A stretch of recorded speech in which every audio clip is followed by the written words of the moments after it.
الحمد لله وحده والصلاة والسلام على من لا نبي بعده أما بعد. معزز سامعین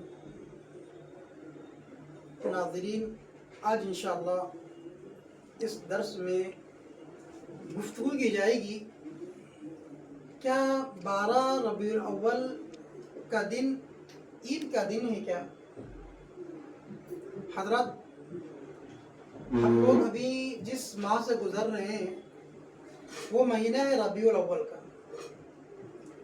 اور ربیع الاول وہ مہینہ ہے کہ پیارے نبی صلی اللہ علیہ وسلم اسی ماہ میں تشریف لائے، اللہ کے نبی کی ولادت ہے، اور اسی ماہ میں ربیع الاول ہی کے مہینے میں اللہ کے نبی صلی اللہ علیہ وسلم کی وفات، انتقال ثابت ہے۔ ماہ ربیع الاول کیا کوئی اپنی خصوصی فضیلت رکھتا ہے؟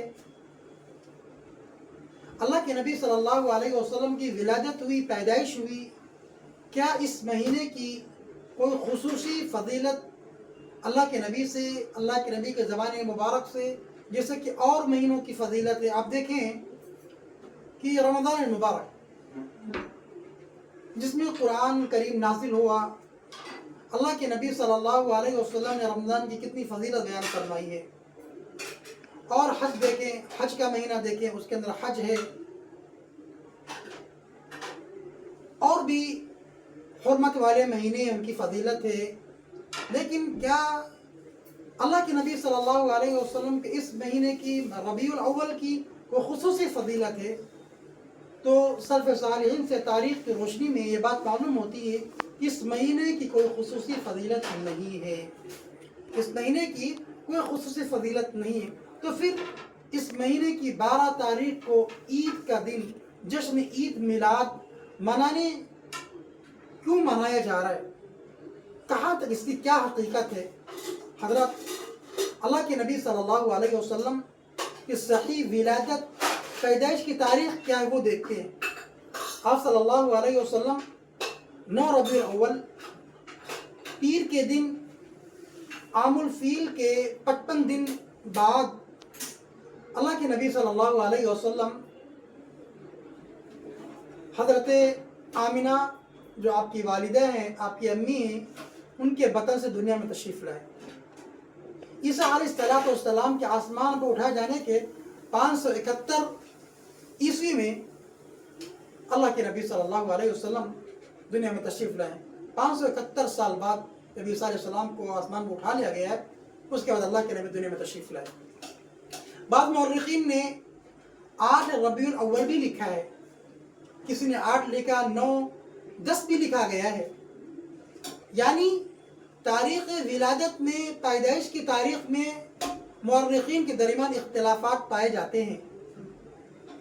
اور میں آپ کو بتاؤں کہ ان کے جو یہ لوگ کر رہے ہیں 12 ربیع الاول میں جو جشن منا رہے ہیں، ان کے جو بڑے مولانا ہیں، مولانا احمد رضا صاحب بریلوی، کیا انہوں نے یہ جشن منایا تھا، یہ میلاد منایا تھا؟ اور فتاویٰ رضویہ جب آپ دیکھیں گے تو انہوں نے بھی 12 ربیع الاول کے دن کو اللہ کے نبی کی ولادت کا دن نہیں لکھا ہے۔ آپ فتاویٰ رضویہ جلد نمبر 26 صفحہ نمبر 412 پہ مولانا احمد رضا صاحب رحمہ اللہ فرماتے ہیں کہ اللہ کے نبی صلی اللہ علیہ وسلم کی آمد 8 ربیع الاول ہے اور انتقال 12 کو ہے۔ یہ اپنے مولویوں کی بھی نہیں مانتے، اور دلیل بے سر و پیر کی دلیل دیتے ہیں۔ ایک عالم سے ان کی پوچھا گیا کہ اللہ کے نبی صلی اللہ علیہ وسلم سے، صحابہ سے عید میلاد یہ ثابت نہیں ہے، کہیں لکھا نہیں ہے، کہاں لکھا ہوا ہے؟ تو وہ کہہ رہا ہے کہ عید میلاد یہ سنیوں کی قسمت میں لکھا ہوا ہے۔ یہ جواب ہے ان کا۔ اس کو تیوار عبادت سمجھ کے کیا جا رہا ہے، اور کہہ رہے ہیں سنیوں کی قسمت میں لکھا ہوا ہے، ایسا کہہ رہے ہیں۔ حضرت، اللہ کے نبی صلی اللہ علیہ وسلم کی ولادت 8 ربیع الاول، بعض لوگوں نے 9 ربیع الاول بھی لکھی ہے، صحیح ترین بہتر یہ 9 ربیع الاول زیادہ راجح ہے۔ تاریخ ولادت میں اختلاف ہے، لیکن اللہ کے نبی کی جب انتقال ہوتا ہے تو بہت بڑا سانیہ تھا، بہت بڑا حادثہ تھا، صحابہ پر غم و افسوس کے پہاڑ ٹوٹ پڑے تھے صحابہ پر. وہ بالکل متعین ہے اور بالکل پرفیکٹ وہ ڈیٹ ہے کہ اللہ کے نبی کا انتقال 12 ربیع الاول کو ثابت ہے.